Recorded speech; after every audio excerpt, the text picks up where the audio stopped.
Na aula passada a gente falou de sentenças abertas, que são proposições, quer dizer, não são proposições, né? São frases que têm variável, né? Então, para elas se tornarem uma proposição, algo que eu posso avaliar como verdadeiro ou falso, eu preciso substituir essas variáveis com elementos que eu pego num conjunto, chamado conjunto universo. A gente vai continuar tratando sobre sentenças abertas, e o tópico de hoje é quantificadores. São funções, são elementos, né, que a gente coloca na sentença aberta e torna ela toda uma proposição, sem ter que eu substituir um elemento na variável, né, eu torno uma sentença aberta uma proposição. A gente vai apresentar dois quantificadores e uma variação de um segundo, né, um quantificador universal, é esse símbolo aqui, é esse A de cabeça para baixo. A gente vai falar do quantificador existencial, é esse Ezinho ao contrário aqui. E também a gente vai falar do quantificador existencial de unicidade, que é esse Ezinho com uma exclamação. Tá? Talvez vocês já tenham visto esses símbolos aí, né, em algum curso anterior ou no ensino médio. A gente vai apresentar eles novamente. E a gente vai, depois de uma vez que a gente apresenta esses quantificadores, transforma uma sentença aberta em proposição, a gente vai aprender a negar esses quantificadores aqui. Então esse é o tópico de hoje. Bom, então vamos começar com o primeiro quantificador, que é o quantificador universal. Então lembrar algumas notações aqui, né? P de x é a notação que a gente está usando para sentença aberta. Tá? Então seria uma proposição aqui, uma função em x, né? Algo dependendo de x. E A vai ser o conjunto, o universo dessa sentença aberta, conjunto não vazio. Vamos supor que essa sentença aberta ela exprime uma condição universal. Isso é, qualquer elemento de A satisfaz essa sentença aberta. Um exemplo é assim, por exemplo, x mais 1 é maior do que x, tá? Onde x é um número qualquer. Isso aqui é verdade para todo número. Então, isso aqui exprime uma condição universal. Qualquer número que eu pego nesse conjunto satisfaz isso. Tá? Lembrando isso aí. Então, a gente pode dizer, né, quando eu tenho uma condição universal, que todo elemento de x em A faz com que P de x seja verdadeira. E a gente pode resumir isso simbolicamente da seguinte forma, usando, de vez de escrever para todo aqui, né, a gente usa o símbolo, esse símbolo, que é o símbolo para todo. E essa frase, então, ela fica assim. E a gente pode ler assim. Para todo x pertencente a A, vale P de x. Tudo bem?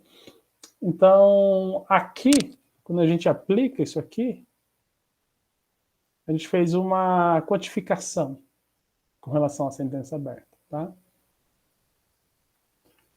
E, bom, é isso. A gente pode usar para qualquer, ou qualquer que seja. Bom, é assim que a gente lê. Tá? Qualquer que seja o x pertencente a A, vale P de x, ou P de x é verdadeira, etc. Tá? Bom, tem várias coisinhas aqui. Mais uma vez, né? Como você tem uma sentença aberta, quando eu aplico o quantificador, eu posso pensar nisso como um operador.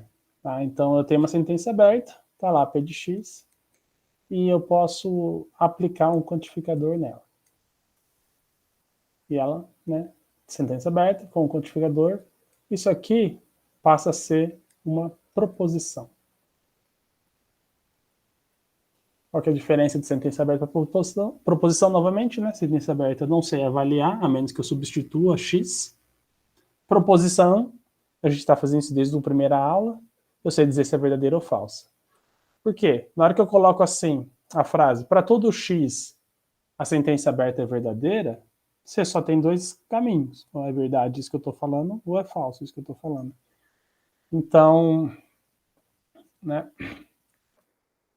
por exemplo, aqui eu já estou revelando as respostas, mas assim, Eu tenho a sentença aberta 2x mais x, 2x é maior que x, né? E eu pego aqui meu conjunto como sendo os naturais. Isso aqui é uma sentença aberta.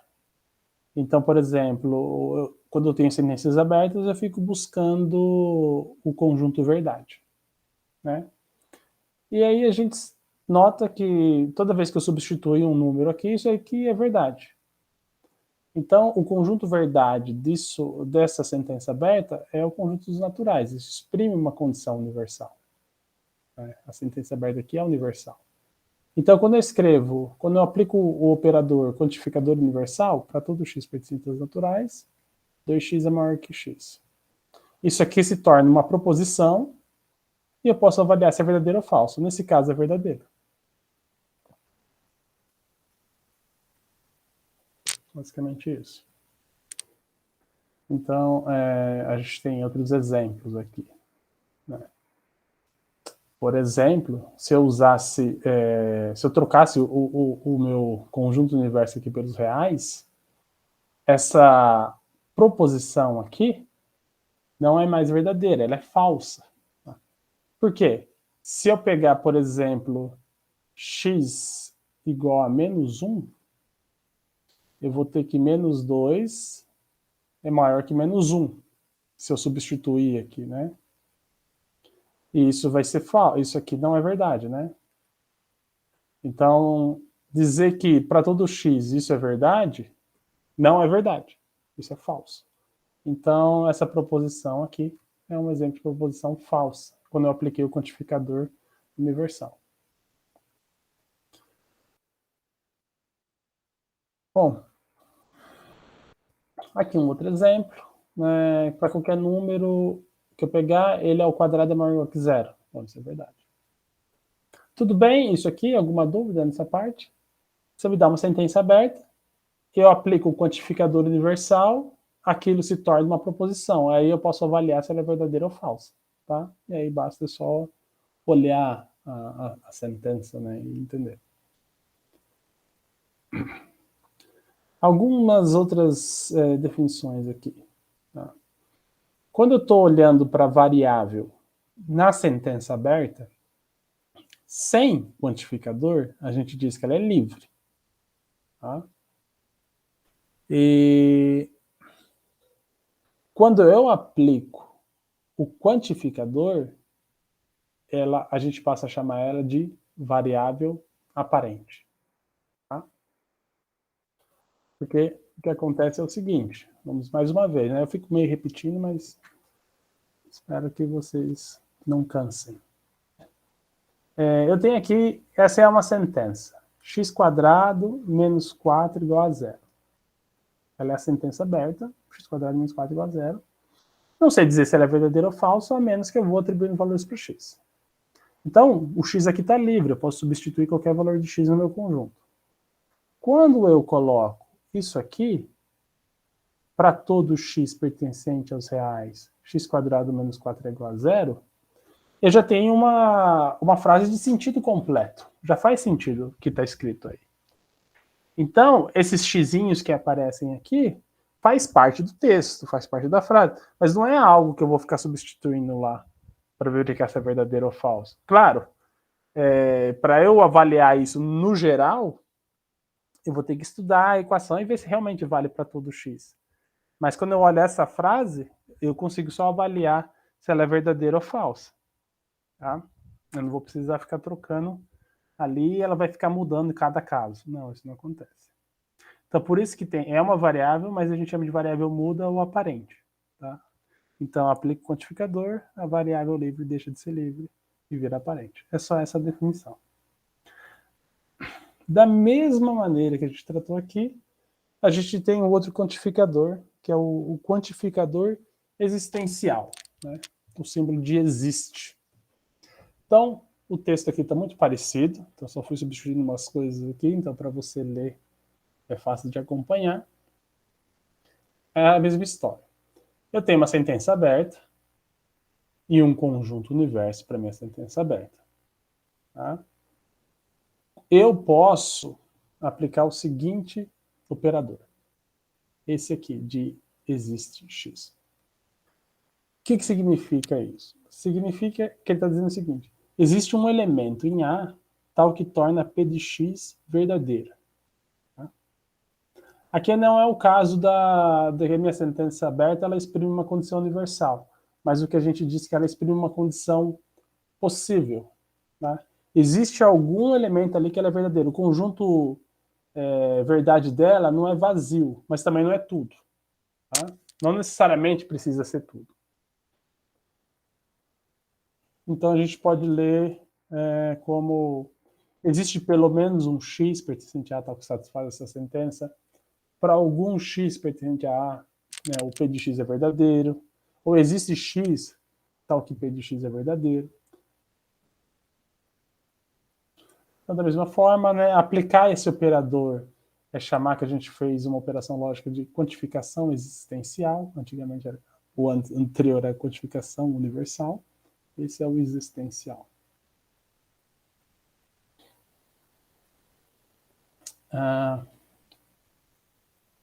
Deixa eu ver se tem algum exemplo aqui além desse.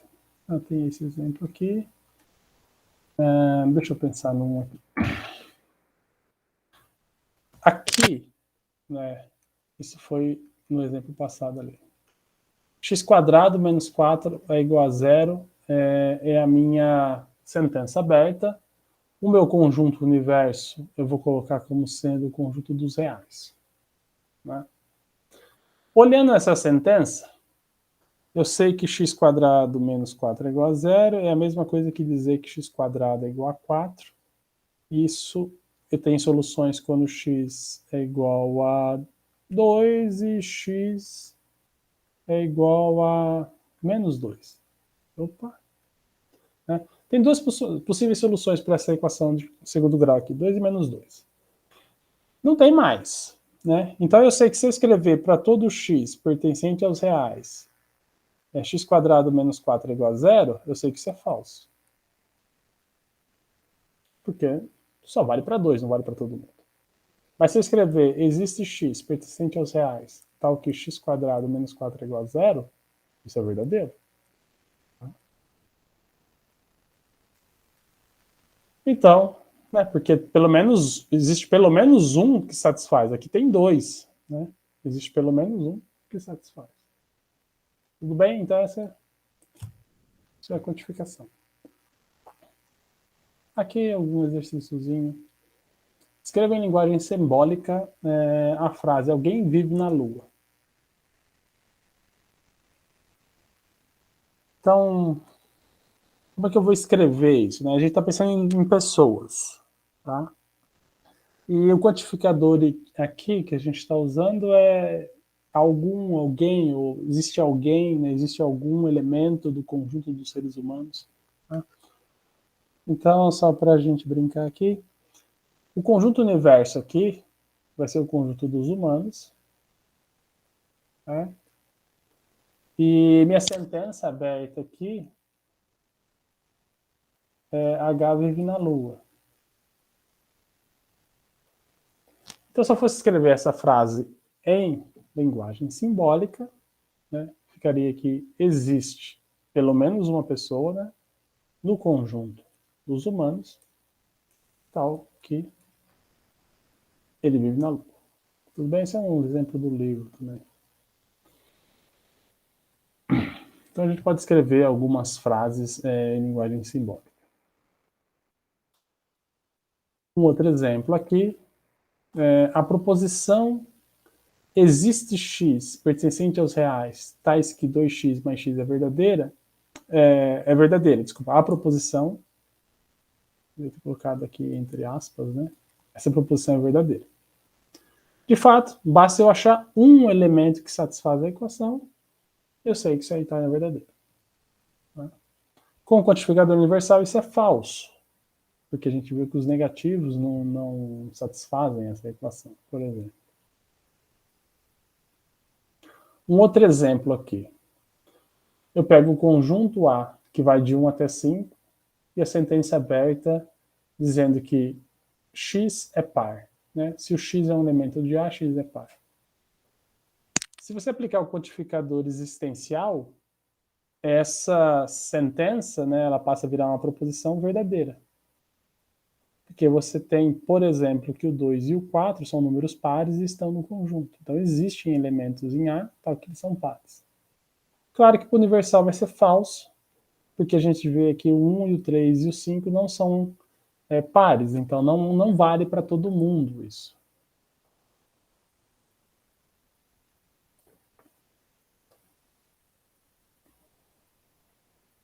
Tudo bem? Aqui uma observaçãozinha. A gente pode ler, assim, quando é finito, né, é mais fácil de trabalhar, tem um conjunto finito aqui. Dizer que existe um elemento em A e ele é par, significa que você vai testar todos os elementos e eu preciso que só um seja verdadeiro, né? Então, aqui eu posso escrever essa sentença, desculpa, essa proposição, como uma combinação de junções.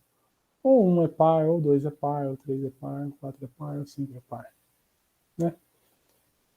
Se eu tivesse feito o quantificador universal, eu vou escrever isso de que forma? Né? Aqui eu tenho que achar pelo menos um para tornar tudo isso verdadeiro. No quantificador universal eu preciso o quê? Eu preciso que todos satisfaçam, né? Então a história seria diferente. Seria 1 é par, e 2 é par, e 3 é par. Eu precisava que todos satisfaçam. Né? 4 é par, e 5 é par. Então a gente tem essa ideia, né?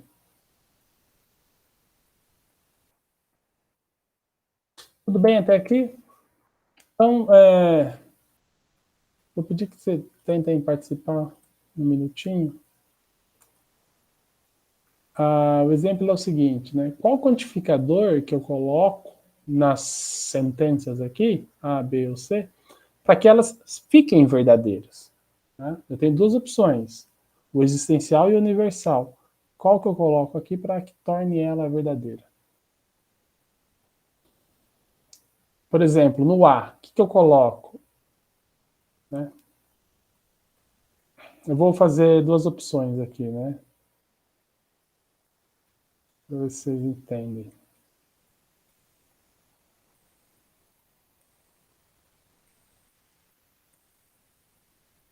A pergunta é, qual das duas é verdadeira? Estranho.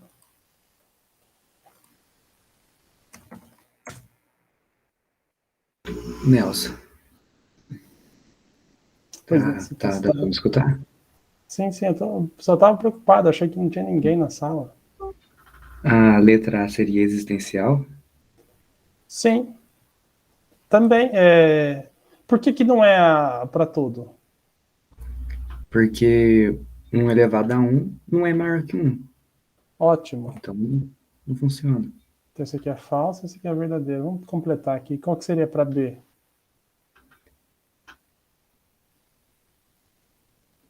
Acho que existencial também. Existencial, funciona. Tem mais algum? O outro funciona também ou não?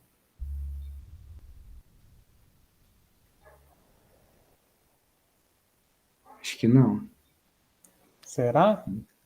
Ué. Ah, de fato, né? Para todos não funciona, né? Isso aqui é verdade. Para todo x percente aos reais, x mais 1 igual a x, não funciona. É porque x mais 1 igual a x é a mesma coisa que dizer que 0 é igual a 1, né? Então você vai dar contradição. E por fim, a letra C É universal. é universal. Então, pelo visto, tá tranquilo, né? Então, é isso, pessoal. É bem rapidinho também. Além de ser universal, aqui acho que vale mais um também, né? Porque se é universal, também funciona o existencial. Né? Porque se vale para todo, vale para algum. Né? Então, se você colocar aí, existe o x por cento reais, tal que x mais 1 é maior que x, também é verdadeiro. Né? Então, aí funciona. Obrigado, Guilherme. Vamos continuar aqui, então. Isso aqui rapidinho. Enfim. Mais uma vez, a gente tem, uma vez que você colocou o quantificador, a variável deixa de ser livre e ela se torna aparente. Tá? Só para completar aqui os quantificadores, temos mais um, que é o quantificador de existência e unicidade. Além de você dizer né, que existe aquele elemento que satisfaz aquela equação ou aquela sentença de alguma forma, só existe aquele elemento. Tá? Então a gente usa bastante na matemática isso aqui. Existe e é único. Tá? A gente está interessado em saber que existe só uma única solução, né, de alguma coisa. Então você coloca essa exclamaçãozinha aí. Então, o quantificador existencial é lido como existe um só, né? É que eu coloquei existe um só, né? Ou existe somente um, etc. Por exemplo, isso aqui é um exemplo de sentença verdadeira, de proposição verdadeira, está afirmando que existe uma única solução, que existe um único x por extensões reais, tá? Esse x ao cubo é igual a 27. Aqui eu não vou pedir para vocês ficarem resolvendo raiz cúbica, né, de equações cúbicas, tá? Só um exemplo. Tem 3 soluções, mas só tem uma solução que é real, que é o número 3. Tá? As outras são soluções complexas. Então, no corpo dos reais, só existe uma solução, embora essa equação, né, nos complexos, quando tivesse colocado existe uma única solução, tá, que o x pertence aos complexos, um x ao cubo igual a 27, isso seria falso. Porque existem 3 soluções lá. Mas no corpo dos reais só existe uma. Aqui, por sua vez, né, existe uma única solução real, tal que x² é igual a 16. Bom, isso é falso, porque tem 2 soluções. Então, acho que é bem isso, o quantificador de existência e unicidade. É bem simplesinho. Para aprender a... Agora, uma vez que você tem, né, proposições, a gente pode negar essas proposições. Então, talvez eu não quero me frustrar aqui, mas vou pedir mais a participação de novo. Se vocês puderem colaborar aí. Qual que é a negação da frase nem todo mundo fala português? Isso aqui talvez, né?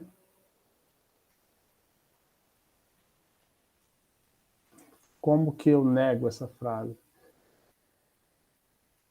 Ou como que eu torno ela verdadeira, né? Por exemplo, nem todo mundo fala português. Bom, ela é verdadeira, no caso, né?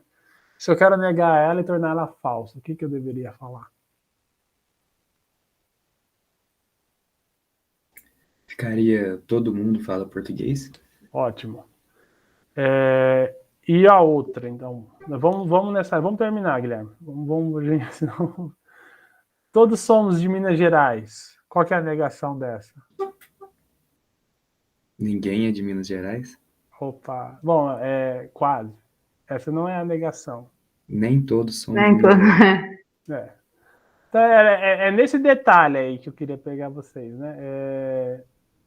Acho que quando a primeira fase até ficou claro, né? Tipo, nem todo mundo fala português. Se eu tivesse falado assim, ninguém fala português, talvez vocês fossem buscar o todo mundo fala português, né? Tipo, você quer negar aquilo. Mas se eu disser que nem todo mundo fala português, significa que existe alguém que não fala português, né? E eu negar aquilo quer dizer que todo mundo fala. E se eu escrevo todo mundo é de Minas Gerais, para negar isso, eu só preciso achar uma pessoa que não é. Né? Então eu falo, pelo menos uma pessoa não é. Então você já está negando toda essa sentença. Né? E se eu falo que pelo menos uma pessoa está certa, se eu quiser negar isso, eu tenho que falar que toda pessoa que eu pegar vai estar errada, ou todo mundo está errado. Bom, eu estou só falando, mas a construção aqui é interessante. Deixa eu ver se a gente consegue escrever isso de forma simbólica. Né? Que são só frases. Mas vamos fazer uma análise com símbolos para a gente entender como é que se nega esses quantificadores de existência e universal. Então, por exemplo, eu vou continuar com o conjunto dos seres humanos H, né? E eu posso escrever a seguinte proposição. Se nem todo mundo fala português, é a mesma coisa que dizer que existe um ser humano e esse ser humano ele não fala português. Tá? Mas quando eu neguei, significa que, né, todo mundo fala português. Isso foi a mesma coisa que escrever para todo ser humano, todo mundo fala português. Então, isso aqui é a negação de... Deixa eu tirar o parênteses, né? Estou dizendo que isso aqui é equivalente a negar isso aqui. Existe H, pertencente a H, só que H não fala. Então, vamos ver a estrutura, né? Onde era existência, virou para todo. E onde tinha H fala português, apareceu uma negação, né? Não fala português. Essa estrutura, essa negação aqui, esse é o jeito de negar. Tipo, essa regra é sempre válida. Um outro exemplo que a gente trabalhou, né? Aqui tá, desculpa, aqui tá melhor. Né? Negar a existência é você trocar o quantificador e você vai negar a proposição que está dentro, a sentença aberta que está dentro. A outra frase era, para todo mundo, todo ser humano é de Minas Gerais, né? Todos somos de Minas Gerais. Pegando no universo aqui de seres humanos. Se eu quero negar isso aqui, né? Basta que eu encontre uma pessoa que não é de Minas Gerais. Então, existe pelo menos alguém, né? Que esse alguém não é de Minas Gerais. Então, você negar uma quantificação universal é você aplicar o quantificador existencial e mostrar que ele não satisfaz aquela sentença aberta. Tipo um contra-exemplo, né? Então, a negação do quantificador universal é o existencial. Tudo bem? Então, a regrinha, em geral, é isso aqui, né? A negação da proposição para todo x pertencente a do px é existe x pertencente a tal que não px. E a negação da proposição existe x pertencente a tal px é para todo x pertencente a não px. Tudo bem? O universal vira existencial, o existencial vira universal e você nega a sentença aberta. E a gente fez isso ali analisando sentenças né, da linguagem natural. Então acho que é bem intuitivo, né? Vocês verem que isso funciona. Aqui só um... você tinha o exemplo da letra C, era... O exemplo da letra C, eu acho que ele era repetido. Ele era assim, ó... existe H tal que H está certo. Pensar assim. Aí negar isso aí é que para todo H, para toda pessoa, né, para todo humano, H não está certo.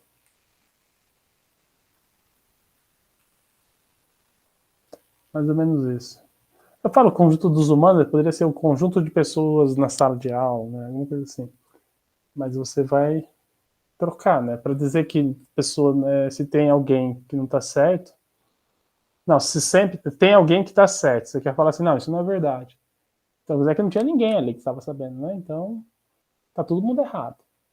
Então, é isso. Então, só...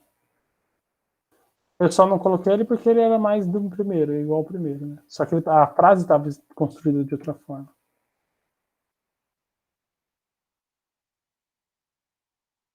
Então, aqui são mais exemplos simbólicos, né? Então, para todo x, essa equação é válida. A negação disso existe um x, só que essa equação é diferente de zero. Então, negar que existe um x pertencente aos reais, tal que x quadrado é menor que zero, é a mesma coisa que dizer que para todo x pertencente aos reais, x quadrado é maior ou igual a zero.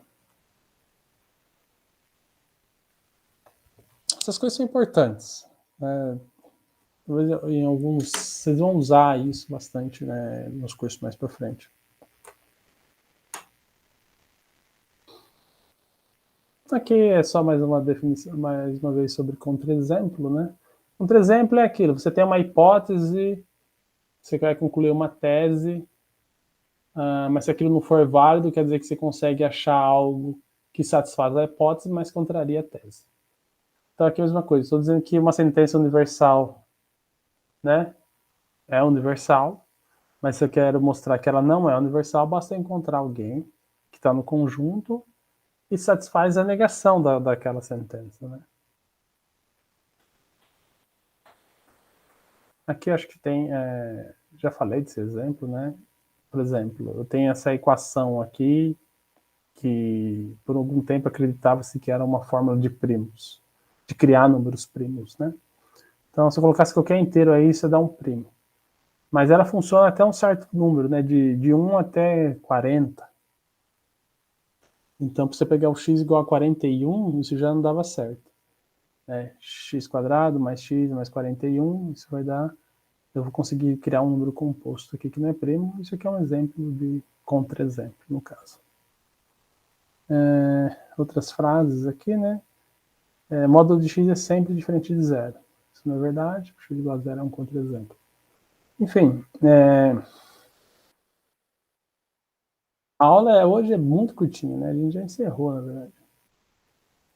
Então, a gente vem trabalhando com sentenças abertas. E na aula passada a gente tratou, né, de 2 aulas, as sentenças abertas e como a gente pode combinar sentenças abertas com outras usando os conectivos lógicos. E lá a gente meio que só trabalhou mais com os conjuntos verdades, né? Você tem uma relação das sentenças abertas com a teoria de conjuntos, ali analisando os conjuntos verdades. E se você tem uma sentença aberta que é uma mistura de conectivos, se for o conectivo disjunção, você tem a união dos conjuntos verdades. Se for a conjunção, você tem a interseção. Se for a negação, você tem o complementar. E depois você tem toda uma combinação disso. E hoje a gente falou de quantificadores, apresentou os 2 principais quantificadores e uma variação do quantificador existencial e como que nega esses quantificadores. Tá? Na aula que vem, a gente tem mais sobre quantificadores, mas o que muda, né, o que varia, é que a gente pode, né, como na aula passada a gente discutiu, a gente pode ter sentenças abertas com mais de uma variável. Né? Então, eu posso ter sentenças com mais de uma variável, e aí na hora que eu aplico o quantificador, como é que eu trato essas outras variáveis? Né? Eu vou aplicar um quantificador com relação a uma variável, o que acontece com a outra? E se eu aplicar, quantas vezes eu preciso aplicar quantificadores para que a minha sentença de várias variáveis se torne uma proposição, para eu poder avaliar se é verdadeiro ou falso? Então é isso. Na próxima aula a gente acrescenta mais algumas variáveis e faz o mais do mesmo aqui, né? Fica um pouquinho mais difícil, um pouquinho só. Mas também é bem curtinho, também, rapidinho. A gente conclui. Eu não vou dar a próxima aula, não, porque senão... Só fica muita coisa também, apesar de ser pouco, mas tem algumas coisas que vocês precisam assimilar ainda. Bom, estou à disposição para vocês tirarem dúvidas, fazer algum comentário.